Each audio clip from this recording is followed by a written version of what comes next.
1984 में डाइट्रिक नाम का 40 साल का आदमी अपनी लाइफ से बोर हो चुका था। वो एक जर्मन कॉस्मेटिक कंपनी में काम करता था। उनका काम था पूरी दुनिया के रिटेलर्स तक कॉस्मेटिक का सामान पहुंचाना। डाइट्रिक बोलते हैं कि मैं अपनी लाइफ से इतना बोर हो चुका था कि मुझे हर एयरप्लेन सेम लगता था, लोगों की ड्रेस सेम लगती थी, होटल सेम लगते थे और यहाँ तक लोगों का फेस सेम लगता था। एक दिन मैंने खुद से पूछा कि क्या मैं अपनी जिंदगी के अगले 10 साल वैसे ही गुजारना चाहता हूँ जैसे मैंने पिछले 10 साल गुजारे थे। एक दिन जब वो थाईलैंड में न्यूज़पेपर पढ़ रहे थे तो उन्हें पता चला कि एक सिंपल हेल्थ ड्रिंक जो एशिया में पॉपुलर है वो जापान में सबसे ज्यादा टैक्स देती है। उन्होंने ऐसी हेल्थ ड्रिंक्स बहुत पी थी, लेकिन उन्हें ये नहीं पता था कि ये हेल्थ ड्रिंक्स इतनी ज्यादा बिकती है और इतना ज्यादा पैसा कमा के दे सकती है। उन्होंने उसी वक्त डिसाइड कर लिया कि वो अपनी जॉब छोड़ देंगे और एक कंपनी बनाएंगे जो एनर्जी ड्रिंक्स को पूरे यूरोप में बेचेगी। और कुछ ही सालों में डाइट्रिक ने अपने पार्टनर चेलेओ के साथ एक ड्रिंक की कंपनी खोल दी जिसे आज हम रेड बुल के नाम से जानते हैं। 10 साल के अंदर रेड बुल यूके, जर्मनी और यूनाइटेड स्टेट्स की मार्केट में पेनिट्रेट कर गई। आज रेड बुल सिर्फ एक ड्रिंक कंपनी नहीं है, ये एक मीडिया कंपनी है और फॉर्मूला 1 की फ्रेंचाइजी भी है। अब जब हम ऐसी स्टोरी सुनते हैं तो हमें लगता है कि यार ये लोग तो बहुत लकी थे, लेकिन ऑथर बोलते हैं कि ये लोग लकी नहीं थे। इन लोगों में ऐसी 5 साइकोलॉजिकल हैबिट्स होती हैं जो एक कॉमन इंसान में नहीं होती, जिसमें सबसे पहली हैबिट आती है एम्पैथेटिक इमेजिनेशन। एम्पैथेटिक इमेजिनेशन का मतलब है कि हमारे पास 2 क्वालिटीज हैं। 1, अपनी इंट्यूशन से समझना कि लोगों को क्या चाहिए, और 2, लॉजिकली इस चीज को समझना कि आप इस अपॉर्चुनिटी से कितने पैसे कमा सकते हो।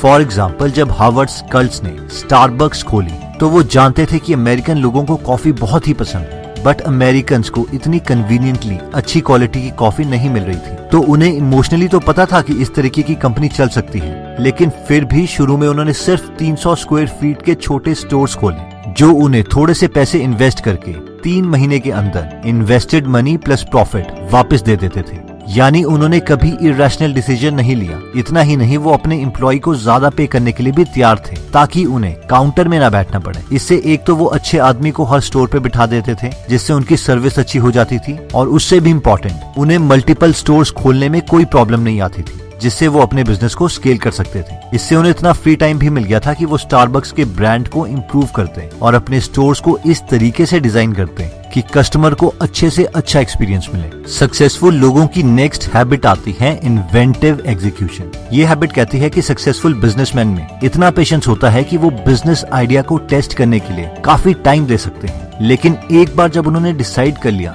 कि उन्हें काम करना है तो फिर वो एग्जीक्यूशन मोड में आ जाते हैं और बहुत जल्दी हर स्टेप को एग्जीक्यूट करते रहते हैं। जो मैनसेटो ने एक कंपनी खोली, मॉर्निंग स्टार कंपनी का काम था म्यूचुअल फंड्स के बारे में इन्वेस्टर्स और कॉमन आदमी को जानकारी देना और हर म्यूचुअल फंड को एक रेटिंग देना। लेकिन जो ने मॉर्निंग स्टार को खोलने का डिसीजन बहुत जल्दी नहीं लिया था। मॉर्निंग स्टार को खोलने से पहले जो एक एक्टिव इन्वेस्टर थे, 1980s में म्यूचुअल फंड नए आए थे। उस वक्त जो हर टाइप के म्यूचुअल फंड की डिस्क्रिप्शन को बहुत ध्यान से एनालाइज करते थे। उस वक्त उन्होंने सोचा कि काश को इन सब म्यूचुअल फंड्स को एनालाइज करके सिंपल शब्दों में एक्सप्लेन कर दें। तब उन्हें आइडिया आया कि वो खुद इसे कर सकते हैं क्योंकि इन्वेस्टिंग में उन्हें वैसे भी बहुत नॉलेज है। लेकिन इसके बावजूद उन्होंने एकदम कंपनी नहीं खोली। वो इसके बारे में श्योरिटी चाहते थे कि म्यूचुअल फंड्स मार्केट में काफी दिनों तक चलेगा या नहीं, और 18 महीने तक वो म्यूचुअल फंड की ग्रोथ को और मार्केट को ऑब्जर्व करते रहे। और 18 महीने के बाद जब उन्हें कंफर्म हो गया कि हाँ, म्यूचुअल फंड्स की मार्केट बड़ी है, तब उन्होंने मॉर्निंग स्टार में म्यूचुअल फंड्स के बारे में अपनी पहली रिपोर्ट लिखी और उसके बाद उन्होंने बहुत ज्यादा एक्शन लिया और आज भी मॉर्निंग स्टार एक बहुत ही सक्सेसफुल कंपनी है। नेक्स्ट हैबिट आती है रिवर्सिंग द रिस्क इक्वेशन। 24 साल की लड़की जिसका नाम यान चिंग था, उसने अपनी सारी सेविंग्स $5000 एक नई कंपनी खोलने में लगा दी। इस कंपनी का काम था चाइना की पेपर मैन्युफैक्चरिंग कंपनीज को पेपर पल्प सप्लाई करना। 5 साल के बाद 1990 में उन्होंने ये चलता हुआ बिजनेस अचानक बंद कर दिया और कैलिफोर्निया शिफ्ट हो गई। अब किसी नई कंट्री में जाना एक बहुत ही रिस्की काम था। मिसेज यांग को इंग्लिश भी बोलने ठीक से नहीं आती थी। कोई उन्हें उस नए देश में जानता भी नहीं था। इन शॉर्ट, कोई भी इंसान जो उन्हें इनके इस पीरियड में ऑब्जर्व कर रहा होगा वो उन्हें बेवकूफी बोलेगा। लेकिन 10 साल के अंदर उनकी नई कंपनी जिसका नाम अमेरिका चंग था, अमेरिका की लीडिंग पेपर एक्सपोर्टर कंपनी बन गई। और ये तो सिर्फ शुरुआत थी। ऑथर बोलते हैं कि बहुत सारे ऑब्जर्वर्स मिसेस चंग को एक बहुत बड़ा रिस्क टेकर मानेंगे और बोलेंगे कि यार ये तो लकी रह गई, लेकिन मिसेस चंग बोलती है कि मैंने कभी भी एक एवरेज इंसान से ज्यादा रिस्क नहीं लिया। मैंने हमेशा कैलकुलेटेड रिस्क लिया है और मेरी नई कंपनी मेरे छोटे छोटे कैलकुलेटेड रिस्क का ही नतीजा है। नेक्स्ट हैबिट आती है पेशेंस अर्जेंसी। ये हैबिट कहती है कि एक सक्सेसफुल एंटरप्रेन्योर में दोनों क्वालिटीज होती हैं। वो बहुत पेशेंस भी रखता है और साथ में उसे बहुत जल्दी भी रहती है। आइए इस कॉन्सेप्ट को थोड़ा डिटेल में समझ लेते हैं। ग्रुपॉन कंपनी, जिसकी आज मार्केट वैल्यूएशन $6.4 बिलियन है, इसके फाउंडर एरिक लेफ्कोफ्स्की में ये क्वालिटी देखी जा सकती है। लेफ्कोफ्स्की बोलते हैं कि मुझे लगता है कि बायोटेक और लाइफ साइंस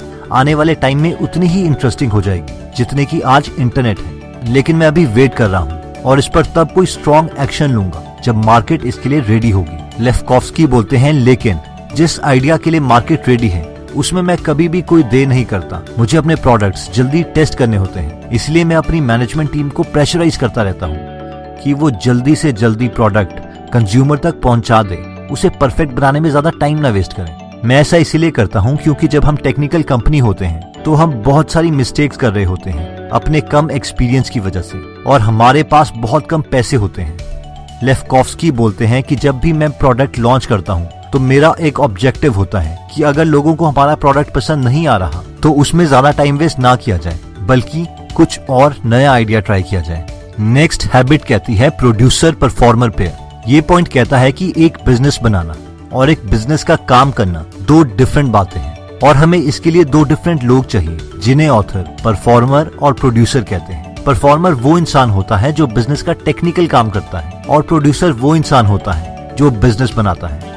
फॉर एग्जाम्पल, डिजोरिया को बिजनेस बनाना आता था जबकि मिचेल को हेयर सैलून का काम आता था। यानी डिजोरिया प्रोड्यूसर थे और मिचेल एक परफॉर्मर, लेकिन दोनों की लाइफ में मुश्किलें ही रही जब तक ये दोनों साथ नहीं मिले। डिजोरिया सेल्स और मार्केटिंग में एक्सपर्ट थे, लेकिन उन्हें फिर भी 3 कंपनीज ने जॉब से निकाल दिया। एक कंपनी जिसका नाम ट्राइकोलॉजी था, उसने डिजोरिया को इसलिए निकाला क्योंकि डिजोरिया की सेल्स कमीशन से डिजोरिया को उस कंपनी के ओनर से ज्यादा पैसे मिलने लगे थे, जिसकी वजह से उस कंपनी के मालिक ने उसे गुस्से में निकाल दिया। जबकि मिचेल ने एक नई कंपनी खोलने के चक्कर में खुद ही जॉब छोड़ दी। उन्होंने ऐसा इसीलिए किया क्योंकि एक इन्वेस्टर ने उन्हें कहा था कि वो उनके नए स्टार्टअप के लिए उन्हें $5 लाख देगा, लेकिन जैसे ही मिचेल ने जॉब छोड़ी, इन्वेस्टर ने पैसे देने से मना कर दिया। 1980s में ये दोनों जॉबलेस हो चुके थे, लेकिन जब दोनों एक पार्टी में मिले तो ये दोनों एक दूसरे से काफी इम्प्रेस हो गए। दोनों ने नई कंपनी खोलने का फैसला किया।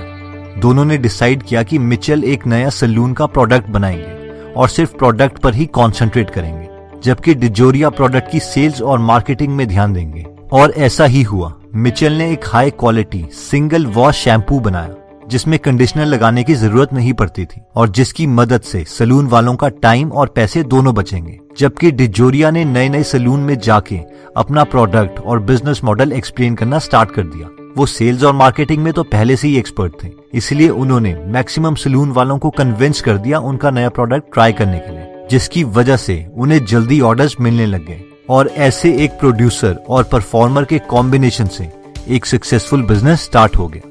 तो दोस्तों, इस वीडियो में हमने अमीर लोगों की 5 आदतों के बारे में देखा, जिसमें पहली आदत थी एम्पैथेटिक इमेजिनेशन, जिसका मतलब है कि हमारे पास 2 क्वालिटीज होनी चाहिए। 1, अपनी इंट्यूशन से समझना कि लोगों को क्या चाहिए, और 2, लॉजिकली इस चीज को समझना कि आप इस अपॉर्चुनिटी से कितने पैसे कमा सकते हो। सेकंड हैबिट थी इन्वेंटिव एग्जीक्यूशन, यानी एग्जीक्यूशन, एक्शन तो इम्पोर्टेंट है ही, लेकिन इसके साथ अपनी क्रिएटिविटी और इमेजिनेशन भी यूज करो। थर्ड हैबिट कहती है रिवर्सिंग द रिस्क इक्वेशन, यानी लोगों को ऐसा लगता है कि बिजनेसमैन बहुत ज्यादा रिस्क लेते हैं या फिर बहुत ज्यादा लकी होते हैं, लेकिन बिजनेसमैन बहुत ही सोच समझकर कैलकुलेटिव रिस्क लेते हैं, और हाँ, एक्शन भी वो बहुत ज्यादा लेते हैं और इसीलिए वो सक्सेसफुल होते हैं। फोर्थ हैबिट कहती है पेशेंस अर्जेंसी, यानी सक्सेसफुल बिजनेसमैन मार्केट को उनके आइडियाज के लिए रेडी होने तक बहुत ज्यादा पेशेंस दिखाता है, लेकिन जैसे ही मार्केट उस आइडिया के लिए रेडी हो जाती है तो वो जल्दी कोई ना कोई प्रोडक्ट लॉन्च करके मार्केट को टेस्ट करता है, और अगर उनका आइडिया पब्लिक के साथ रेजोनेट ना करे तो वो उसे चेंज करने की कोशिश करते हैं। फाइनली हमने 5th हैबिट देखी थी प्रोड्यूसर परफॉर्मर पेयर।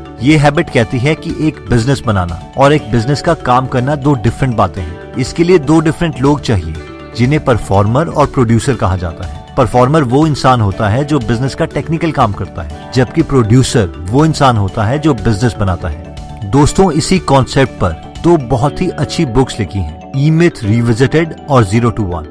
और अगर आप फ्री में हिंदी में इन दोनों बुक्स की समरी सुनना चाहते हैं तो आप हमारी गीगल ऐप डाउनलोड कर सकते हैं। इसके अलावा आप उस ऐप में the compound effect, rich dad poor dad, the power of subconscious mind, Chanakya Niti, thinking fast and slow, FU money, how to stop worrying and start living, copycat marketing और बहुत सारी समरीज फ्री में सुन सकते हैं। अगर आपको ये ऐप डाउनलोड करनी है तो इसका लिंक मैंने डिस्क्रिप्शन में दे दिया है। दोस्तों, इस बुक में और भी काफी इंटरेस्टिंग टिप्स दिए गए हैं। अगर आप ये पूरी बुक पढ़ना चाहते हैं तो डिस्क्रिप्शन में दिए हुए लिंक पे जाके आप ये बुक खरीद सकते हैं। आप 2 फुल बुक्स को भी फ्री में सुन सकते हैं, जिसके लिए मैंने लिंक डिस्क्रिप्शन में दे दिया। दोस्तों, कमेंट सेक्शन में आप बता सकते हैं कि आप नेक्स्ट वीडियो किस टॉपिक पर चाहते हैं, ताकि हमें भी फीडबैक मिले और उसी टॉपिक्स को हम कवर करें। इस चैनल को जरूर सब्सक्राइब कर लीजिए और बेल का बटन दबा दीजिए, ताकि आप ऐसी नॉलेजेबल वीडियोस कभी मिस ना करें। और इस वीडियो को लाइक जरूर कीजिएगा ताकि हमारा कॉन्फिडेंस बढ़े।